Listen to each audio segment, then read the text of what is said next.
आज हम डिस्कस करेंगे विनायक, रिटन बाय रमेश चंद्र शाह। रमेश चंद्र शाह एक इंडियन पोइट, नॉवलिस्ट और क्रिटिक है। इनका जन्म जो है वो था अल्मोड़ा में, उत्तराखंड में 1937। इन्हें साहित्य अकेडमी अवार्ड मिल चुका है विनायक नॉवल के लिए, और इन्हें पद्मश्री भी मिला इन 2004।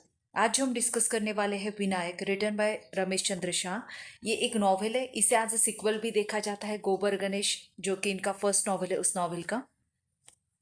इनके कुछ इंपॉर्टेंट वर्क्स में से है गोबर गणेश, किस्सा गुलाम, पूर्वापार, आखिरी दिन और विनायक। आज का ये जो नॉवल है विनायक, इसमें का जो हीरो है, प्रोटैगनिस्ट, उसका नाम विनायक है। इसे गोबर गणेश या फिर बीनू नाम से भी बुक में जो है वो पुकारा जाता है। अब जो फर्स्ट नॉवल है गोबर Ganesh, Vinayak, actually the novel is complete in itself. इसे एज ए सिक्वल भी पढ़ा जा सकता है या फिर इंडिपेंडेंट बुक बोलकर भी पढ़ा जा सकता है। जो फर्स्ट नॉवल था गोबर गणेश, वो बताता है इसी विनायक की चाइल्डहुड और यूथफुल या बॉयहुड जो जर्नी थी, वो हमें देखने को मिलती है। इस नॉवल में जो हम विनायक से मिलने वाले हैं, is a middle age of Vinayak. अभी उसकी उम्र लगभग 55 से 57 साल के बीच में है, और वो इंग्लिश का प्रोफेसर है। इसमें जो इस नॉवेल में जो थीम्स है या जो इश्यूज डिस्कस किए गए हैं, वो है एंगेजिंग एंड इंटरेस्टिंग डिबेट्स के थ्रू, जैसे कि जेंडर पॉलिटिक्स है, या कल्चरल इंपेरियलिज्म है, कास्टिसिज्म है, कम्युनियलिज्म है, the Kashmir question and the conditions of Kashmiri Pandit, या फिर स्पिरिचुअलिटी जो है, वो सब हमें इसमें देखने को मिलेगी। अलग अलग कैरेक्टर्स इसमें हैं, उनके बीच में लेटर्स का लेन देन होता है, या फिर दे आर्ग्यू और डिबेट विथ ईच अदर, और उस डिस्कशन के थ्रू ये सारे इश्यूज जो है वो उभर कर बाहर आते हैं। So let's begin. जैसे जैसे कहानी आगे बढ़ेगी, हम इसमें के कैरेक्टर्स को डिस्कस करते जाएंगे और उनका एक दूसरे के साथ में रिलेशन भी। So let's begin. सबसे पहले मिलते हैं इस नॉवल के प्रोटैगनिस्ट विनायक से, जिसे गोबर गणेश या बिनू नाम से भी पुकारा जाता है। इसकी उम्र है लगभग अभी 57 के आसपास, और ये एक इंग्लिश का प्रोफेसर है। ये बॉम्बे के कॉलेज में विभागाध्यक्ष है, मतलब एचओडी है, head of the department English का। और इसका जो ऑफिस है, उसकी खिड़की से बाहर इसे समुंदर नजर आता है, और इसे बहुत पसंद है कि वो खिड़की के पास में खड़े रहकर जो है वो समुंदर को देखे, उसमें की उठती लहरें वो देखना बहुत पसंद करता है। तो कॉलेज होता है 10 to 5 के बीच में, 10 to 5। और ये अकेला ऐसा बंदा होता है because he is the head of the department, तो इसकी वजह से इसके जो जूनियर्स हैं उनको भी 10 to 5 के दौरान जो है वो कॉलेज में रुकना पड़ता है। अब विनायक को कॉलेज इतना क्यों पसंद है, वो उस कॉलेज में इतना समय क्यों बिताता है, ये बाकी लोगों को समझ में नहीं आता है। अभी जो विनायक है, इसकी बीवी का नाम है मालती। मालती एक एनजीओ वर्कर है, वो सोशल वर्कर चला, एक एनजीओ चलाती है। वो प्रोस्टिट्यूट्स के लिए उनके पुनर्वसन का काम कर रही है। साथ ही इन प्रोस्टिट्यूट्स के जो बच्चे होते हैं उनके लिए वो एक स्कूल भी चला रही है। तो मालती जो वो अपने काम में काफ़ी एंगेज होते हैं। मालती और इस विनायक की जो वो लव मैरिज हुई थी काफ़ी साल पहले। इनके 2 बेटे हैं, एक की उम्र है 21 साल, दूसरे की 19 साल। जो बड़े बेटे को ये प्यार से बड़कू बुलाते हैं और छोटे को छुटकू। ये दोनों जो है वो पढ़ लिख कर अभी विलायत जाने की तैयारी में है। तो नॉवल की शुरुआत में हमें देखने को मिलता है कि मालती और विनायक जो है, they are going to send their children abroad within few days. अभी जो विनायक और मालती में एक तरीके का कम्युनिकेशन गैप है। भले उनकी लव मैरिज हुई थी, पहले उनका रिलेशन अच्छा था, लेकिन अब उनके बीच में एक बहुत ही गहरी जो है वो दरार बन चुकी है, जिसे शायद लांघना अब इन दोनों के लिए पॉसिबल नहीं है। तो अब ये हो गई विनायक की पर्सनल लाइफ। अब देखते हैं उसकी प्रोफेशनल लाइफ को। विनायक जिस कॉलेज में काम करता है, जहाँ पर ये विभागाध्यक्ष है, वहाँ पर एक उसकी कुलीग है जिसका नाम है मिसेस दुबे। उसका नाम है शकुंतला। उसे शकुन नाम से भी विनायक जो है वो रेफर करता है जब वो उसके लिए लेटर्स लिखता है। तो ये मिसेस दुबे जो उसके साथ में वहाँ पे काम करती है, उससे उम्र में 15-20 साल छोटी है, और उसकी शिष्या भी है। मतलब उसने उसके साथ में उससे गाइडेंस भी लिया है काफ़ी सारा, और ये दोनों एक साथ काम भी करते हैं।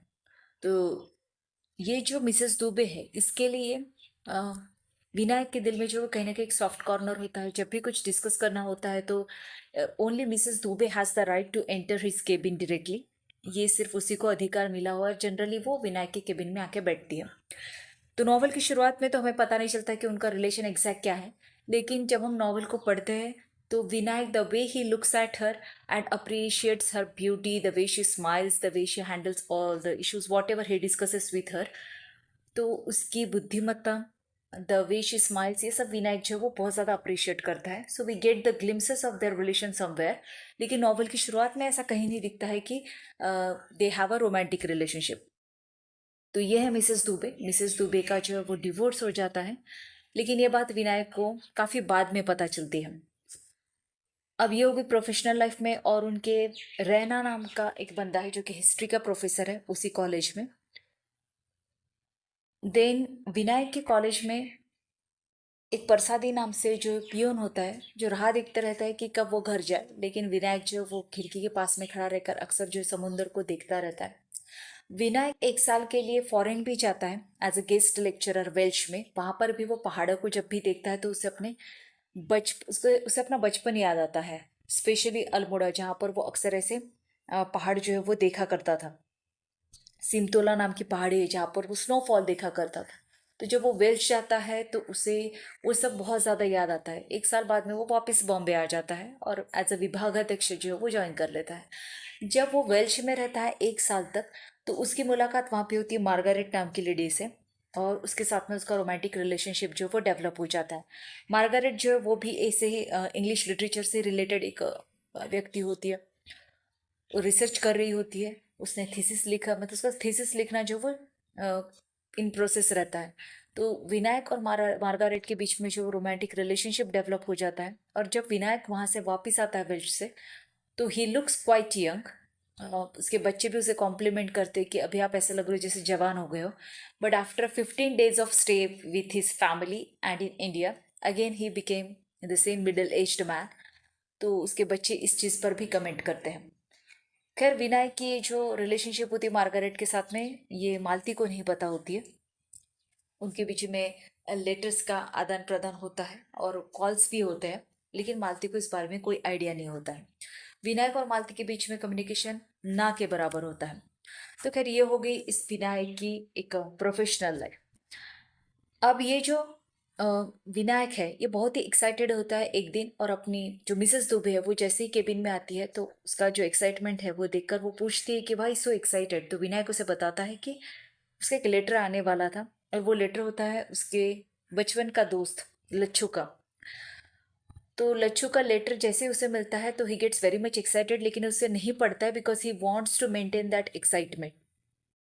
उस लेटर से हमें जो विनायक के बचपन के उसके दोस्त थे, जैसे त्रिभुवन है, विनोद है जो कि अभी खुद एक प्रोफेसर है, देन हरीश है, या फिर ये लच्छू है, इनके बारे में हमें पता चलता है. लच्छू एक होटल जो है वो चलाता है रानी खेत में, और विनायक जो है वो भी इसकी तरह एक प्रोफेसर होता है.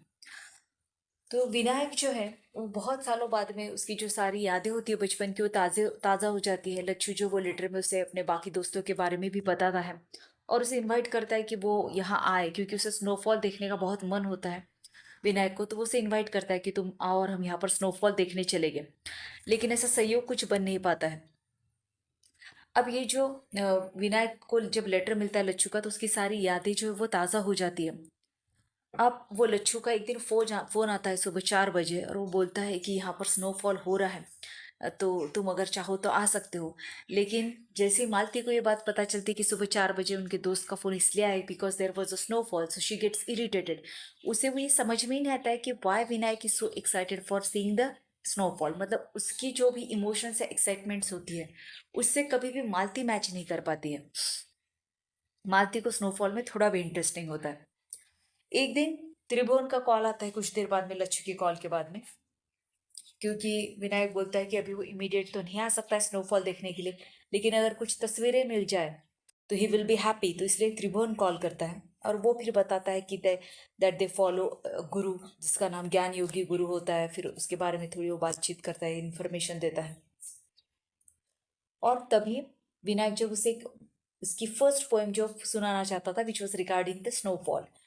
लेकिन त्रिभुवन जो है फोन कटने के बाद में जो बात लेने के लिए चला जाता है, और फिर उसकी बात होती है त्रिभुवन की वाइफ विभा से. तो विभा जो है वो उसे इंसिस्ट करती है, तो वो उसे पोएम सुना देता है जिसका टाइटल होता है स्मरण. तो it was the he narrates his first poem and talks with Vibha and he gets attracted towards her voice, the way she talks. इसके बाद में उसे लेटर मिलता है चंदू का, जो कि उसने विनायक को लिखा होता है। ये उसका दूसरा फ्रेंड होता है। वो भी उसके बारे में उसे सब कुछ बताता है। मतलब चंदू का जो है, चंदू जो है वो विनायक को सब कुछ बताता है कि उसकी लाइफ में क्या चल रहा है, हाउ इज ही। और उसके बाद में जो है वो एक दिन ये जो विनायक है, ये जब कॉलेज से वापस आता है, ही नॉक्स द डोर। जब मालती डोर ओपन करती है तो वो देखती है कि मतलब विनायक जैसे ही आता है तो वो बात ही नहीं करती, वो सीधे किचन में चली जाती है। विनायक को समझ में नहीं आता है कि ये हो क्या रहा है, क्योंकि आज से पहले तो ऐसा कभी हुआ नहीं था। फिर उसे रियलाइज होता है कि कुछ गड़बड़ है, और उसे उसे पता चल जाता है कि उसका कोई लेटर जो वो घर पे आया था और जो मालती ने ओपन करके पढ़ लिया है, वो लेटर होता है मार्गारेट का।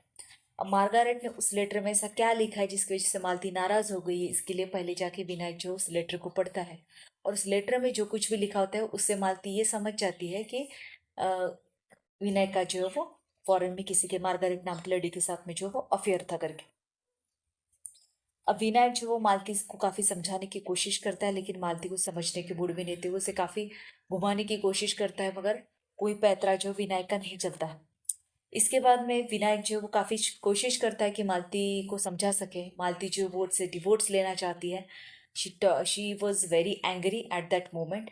लेकिन विनायक कहता है कि हमने शादी का डिसीजन तो दोनों ने मिलकर लिया था, घर वालों के अगेंस्ट में जाकर लिया था, तो डिवोर्स का भी डिसीजन दोनों का होना चाहिए, तो मैं इसे अकेले नहीं ले सकती हूँ। और वो ये भी कहता है कि हमने इतने साल साथ में निकाले, तो अब ऐसे मोड़ पर आकर तुम मेरा साथ कैसे छोड़ सकती हो। मगर मालती जो है वो पूरी तरीके से टूट चुकी होती है उस लेटर को पढ़ने के बाद में। वैसे भी उसे विनायक पर ऑलरेडी डाउट होता ही है। इसके बाद में जो है वो विनायक मालती को काफी कोशिश करता है कन्विंस करे, ताकि वो रानीखेत, अल्मोड़ा, नैनीताल ऐसी जगह पर जाए उसके साथ में, और छुट्टियां एंजॉय करे जो कि विनायक को होती है कॉलेज के लिए 1 मंथ की। तो वो उसे इंसिस्ट करता है कि वो चले, कि मालती जो है वो नाराज होती है बहुत ज्यादा। अब इसी बीच में उसके बच्चे जो है वो फॉरेन जाने वाले होते हैं। तो विनायक बहुत ज्यादा परेशान हो जाता है, क्योंकि मालती जो है बहुत ज्यादा गुस्से में होती है और वो डिवोर्स की बात कर रही होती है। तो इस दौरान वो ये मैटर जो है वो डिस्कस करना चाहता है मिसेस दुबे से, क्योंकि उसे लगता है कि वो उतनी विश्वास पात्र है, लेकिन उनका रिलेशन उतना पर्सनल नहीं होता है।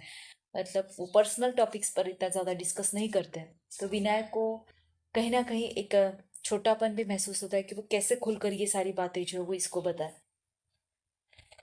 खैर, ये जो मिसेस दुबे होती है, ये जब विनायक से बात करती है तो ये समझ जाती है कि विनायक जो बहुत ज़्यादा परेशान है।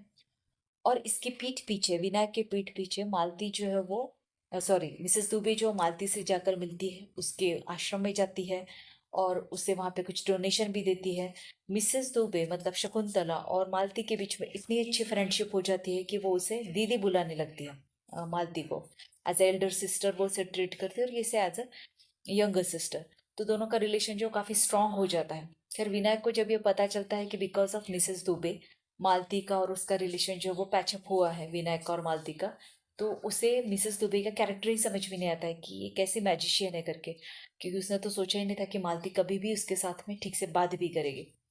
तो खैर, इस तरीके से मालती और विनायक का जो वो टेम्पररी पैचअप तो हो जाता है। Malti gets ready to come to Almora, Ranikhet and Nainital.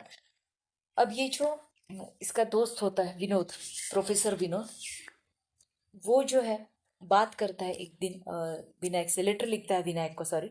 और उसमें वो मेंशन करता है कि उसे जो है वो सेमिनार अरेंज करना है, और उस सेमिनार के लिए उसे एक आयरलैंड से एक प्रोफेसर चाहिए, तो कोई फॉरेन गेस्ट उसे चाहिए जो इस टॉपिक पर जो है इंग्लिश लिटरेचर से रिलेटेड उसमें वो मास्टर होने चाहिए। तो 3 लोगों की ज़रूरत होती है। तो वो इसको विनायक को इंसिस्ट करता है, क्योंकि विनायक जो वो अच्छा स्पीकर भी होता है और उसने काफ़ी कुछ हासिल भी किया होता है उसके फील्ड में, उसका अच्छा नाम होता है, और वो फॉरेन भी जाकर आया होता है तो उसकी पहचान भी होती है। तो इंसिस्ट करता है विनायक से कि आप प्लीज़ 3 गेस्ट मेरे लिए से आप तुमको जो है अरेंज करने हैं। तो विनायक बहुत खुश होता है इस चीज़ को लेकर। वो डिसाइड करता है कि वो प्रोफेसर रोलैंड को बुला लेगा, जिससे उसकी मुलाकात हुई थी जब वो वेल्श में जॉब कर रहा था, और मार्गारेट को भी बुला लेगा। तो मार्गारेट तो पहले तो मना कर देती है ये इनविटेशन एक्सेप्ट करने से। बाद में वो एक्सेप्ट तो कर लेती है, क्योंकि विनायक बहुत ज़्यादा इंसिस्ट करता है। विनायक खुश होता है कि मार्गारेट आएगी, उससे मुलाकात होगी इतने दिनों बाद में। लेकिन मार्गारेट में कहीं हिचकिचाहट होती है, क्योंकि उसे आइडिया होता है कि मालती को जो वो लेटर मिल चुका है और जिसकी वजह से इन दोनों के बीच में का जो रिलेशन है वो काफ़ी बुरे दौर से गुजर रहा है, इसलिए मार्गारेट के आने की इच्छा नहीं होती है, वो इसको यही रोकना चाहती है इस चीज़ को। लेकिन विनायक बहुत ज़्यादा एक्साइटेड होता है, बहुत ज़्यादा इंसिस्ट करता है, तो वो एक्सेप्ट करती है इनविटेशन। लेकिन एक दिन जो है वो विनायक को पता चलता है कि मार्गारेट जो है वो नहीं आने वाली है, तो उसे बहुत ज़्यादा शॉक लगता है, एक तरीके का नर्वस ब्रेकडाउन ही हो जाता है उसे। तो उसकी वजह ये होती है, अब ये जो, खैर ये कॉल मिलने से पहले मार्गारेट से विनायक जो है वो मालती और मिसेस दुबे मतलब शकुंतला, ये तीनों जो है वो वहाँ पर पहुँच जाते हैं सेमिनार की जगह पर। मतलब ये वहीं कहीं रानीखेत नैनीताल में वो होता है सेमिनार, तो मार्गारेट भी वहाँ आने वाली होती है। तो ये जब नहीं पहुँचती है तो ये फ़ोन लगाता है कि what happen, why you are not coming, ये कैंसिल क्यों हो गया। तो तब वो बताती है कि प्रोफेसर रोलैंड जो है, वेल्श प्रोफेसर रोलैंड, उनका कुछ कार एक्सीडेंट हो जाता है और वो अकेले पड़ जाते हैं, जिसकी वजह से मार्गारेट जो वो उनसे शादी कर लेते हैं। अब ये बात जब इसको पता चलती है विनायक को, तो उसे एक तरीके का नर्वस ब्रेकडाउन होता है। उसे हॉस्पिटल में कुछ 4-5 दिनों के लिए रखा जाता है, मिलिट्री हॉस्पिटल में। त्रिभुवन उसे वहाँ पर रखता है because he belongs to that field, military से रिलेटेड होता है वो। तो वहाँ पर 4-5 दिन रहने के बाद में डॉक्टर्स बताते हैं कि इसे जो वो नर्वस ब्रेकडाउन हुआ है। अब ये जो विनायक है ये मालती शकुंतला के साथ में रानीखेत जाता है, तब वहाँ पर इसे एडमिट कर दिया जाता है। तो वो शकुंतला से ये बात शेयर करता है कि क्या हुआ, उसे क्या पता चला मार्गारेट के बारे में। कई दिनों तक तो वो बात ही नहीं करता है, लेकिन मालती को इस बारे में कोई आइडिया नहीं होती है। फिर वहाँ पर ये लोग कुछ समय बिताते हैं और उस टाइम पर जो है इनके बीच में कभी आर्ग्यूमेंट होता है, डिस्कशन होता है, जैसे कि रैना और विनायक के बीच में जब कॉलेज में डिस्कशन होता है, तो हमें पता चलता है कि मिसेस रैना जो है वो अकेली कश्मीर गई थी, जहाँ पर कुछ इश्यूज होते हैं। उनका घर जो है वो तबाह कर दिया जाता है, मतलब वहाँ पर कुछ भी नहीं रहता है जो उनके पूर्वजों से उन्हें मिला रहता है। तो उसमें से हमें कश्मीरी क्वेश्चन, कश्मीर पंडित जो होते हैं उनके बारे में हमें पता चलता है। अब यहाँ पर सेमिनार के बाद में जब सारे दोस्त बैठते इकट्ठा होते हैं एंड व्हेन दे डिस्कस, तो हमें कल्चर्स का डिफरेंस देखने को मिलता है। कैसे अलग अलग इंडियन सोसाइटी से आए ये लोग जो है, the way they look at the Indian culture, उनके अपने जो परसेप्शंस है वो हमें सुनने को मिलते हैं। तो इस दौरान जो है वो शकुंतला और इसके बीच में का जो रोमांटिक रिलेशनशिप जो है वो उभर कर बाहर आता है, हमें समझ में आता है कि उनका रिलेशन एग्जैक्ट क्या है। तो इस तरीके से ये जो एक विनायक की कंप्लीट पर्सनालिटी है वो हमें देखने को मिलती है। एंड में खैर एक लेटर जो है वो हमें और दिखता है, जो खुद इस ऑथर ने जो है वो विनायक को लिखा होता है। मतलब the author has written letter to the character he has created. तो उस लेटर में जो है विनायक के बीच में मन में का जो असमंजस होता है, द वे ही बिहेव्स, जिस तरीके से चीटिंग को लेके क्या करता है, he gets attach to Margaret, he is attracted towards Mrs Dubey. तो ये जो सब कुछ चल रहा होता है मन में, एक तरीके की उथल पुथल होती है, क्या सही क्या गलत, ये सब हमें विनायक की पर्सनालिटी जो है वो हर एक चैप्टर में जो है देखने को मिलती है। लास्ट लेटर में जो है द ऑथर जो है वो विनायक से अपने कैरेक्टर से ये कहता है कि now he has completed the character, उसे जो लिखना था वो लिख चुका है। Now he is on the stage where he should strive for mukti, मतलब उसे मुक्ति मिलनी चाहिए, अभी मोक्ष मिलना चाहिए। What is the last stage of spirituality, चार जो धर्म अर्थ काम मोक्ष जो चार पिलर्स बताए गए हैं हमारे स्पिरिचुअल, अकॉर्डिंग टू स्पिरिचुअल, हमारे वेदास के अकॉर्डिंग। तो स्पिरिचुअलिटी में जो लास्ट स्टेज होती है इंसान की, दैट इज मोक्ष, वो जो है अभी मुक्ति जो है उस विनायक को मिलनी चाहिए। तो ही should strive for that instead of getting engaged and diverted and distracted by all such things. इधर ये जो मालती का पर्सपेक्टिव है वो हमें पता चलता है जब मालती एक लेटर लिखती है मिसेस दुबे को, जिसमें वो ये बताती है कि विनायक जो है वो इतने सालों में कभी भी मालती के आश्रम नहीं गया। He never bothered to know about her work, कि वो कैसे काम करती है। पहले मालती ऐसे नहीं थी, लेकिन विनायक ने कहीं ना कहीं उसकी तरफ जो है ध्यान ही नहीं दिया। He never paid attention to her work, उसके वर्क को लेकर उसे कुछ खासा उत्साह भी नहीं था। और वो वही चीज़ जो है वो मालती से एक्सपेक्ट कर रहा था। अब जैसे विनायक को अगर कोई पोएट्री सुनानी है, if Vinayak wants to talk about some literary topic, definitely Malti is not going to be interested because she doesn't belong to that field. उस टाइम पर विनायक को ये समझ में आना चाहिए कि इसने ये सब पढ़ा ही नहीं है, she is not interested in that. तो ज़्यादा से ज़्यादा एक या दो बार सुन सकती है बाद में। उस लेवल को मैच करना उसके लिए पॉसिबल नहीं है। ठीक उसी तरीके से मालती का जो एरिया था उसमें कभी विनायक ने झांक कर नहीं देखा। He never paid attention to her work, to her personality, what's going on in her life. वो अकेली थी जिसने बच्चों को इतना वक्त दिया, बड़ा किया, उन्हें इतना एम्बिशियस बनाया कि आज अब वो फॉरेन जाने वाले हैं अपना करियर बनाने के लिए। तो मालती का पॉइंट ऑफ व्यू था कि विनायक ने कभी इसकी तरफ ध्यान नहीं दिया, और विनायक का पॉइंट ऑफ व्यू था कि Malti is not able to match his frequency. तो इस तरीके से इनके बीच में का कम्युनिकेशन गैप जो है, रिलेशन जो है, वो मिसेस दुबे जो पैचअप करने की कोशिश करवाती, लेकिन बाद में खुद वो भी जो है वो विनायक के साथ में इन्वॉल्व हो जाती है। खैर, इस त्रिभुवन विभा का एक बेटा होता है दीपंकर। वो मेडिकल कॉलेज में पढ़ाई कर रहा होता है बॉम्बे में। उसने एमडी का थीसिस जो सबमिट कर रखा होता है, और बस उसकी कुछ 1 साल की पढ़ाई बाकी होती है एमडी की कंप्लीट करने की। तो ये दीपंकर जो है, क्योंकि ये जो मिसेस दुबे होती है इसकी विवाह से बहुत अच्छी दोस्ती होती है, मतलब बहुत ज़्यादा इन्वॉल्व हो जाती है दोनों एक दूसरे के साथ में। तो विभा का जो बेटा है वो इस मिसेस दुबे को, शकुंतला को जो मौसी कहकर पुकारता है, और वीकेंड्स पर वो उसके यहाँ पे खाना खाने भी आता है। तो विभा को भी एक, क्योंकि उसका हस्बैंड उसे डिवोर्स ले चुका है, तो विभा को भी, सॉरी, शकुंतला को भी जो है वो विभा के बेटी के रूप में जो है एक साथी मिल जाता है जिसमें विभा की पर्सनालिटी के कुछ अंश हैं। तो इस तरीके से ये नॉवेल जो है ये खत्म होता है। अगर आपको समरी अच्छी लगी हो तो don't forget to subscribe to the channel, hit the like button and share the video.